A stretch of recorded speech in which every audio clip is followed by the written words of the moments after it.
ఈవెంట్‌లో గూడా సుకుమార్ గారు ఒక కామెంట్ చేశారు. 'పుష్పలో' చేయాల్సిన వ్యక్తి అవును. ఈయన. అవును. ఒకవేళ మళ్ళీ మీకు అంటే 'పుష్ప 3' తీస్తే గనక ఒకవేళ మీరు మంచి క్యారెక్టర్స్ చేస్తారా ఇట్లాగా? ఓన్లీ ఇలాంటి సెలెక్టెడ్‌గా చేసుకుంటూ ఉండిపోతుంటారా? చేస్తానండి. అంటే మంచి క్యారెక్టర్ వస్తే డెఫినిట్‌గా చేస్తానండి. దాంట్లో బన్నీ గారితో డౌట్ లేదు. స్క్రీన్ షేరింగ్ అంటే ఎలా ఫీల్ అవుతారు ఏంటి? ఆబ్వియస్‌గా చాలా హ్యాపీగా ఉంటది కదండీ.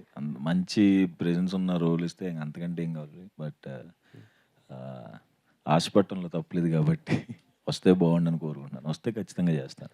'సుహాస్' అంటేనే కొన్ని మొత్తం డిఫరెంట్ స్టోరీస్‌తో వస్తున్నాడు. ప్రతీది గూడా వచ్చింది.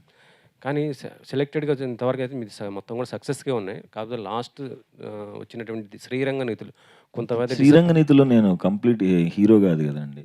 అదే. నా ఈ ఇప్పుడు 'రైటర్ పద్మభూషణ్' గాని, 'colour photo', family drama, 'Ambajipeta marriage band' నా సినిమాలు హ్మ్. కంప్లీట్. 'శ్రీరంగ నీతిలో' క్యారెక్టర్ కదా!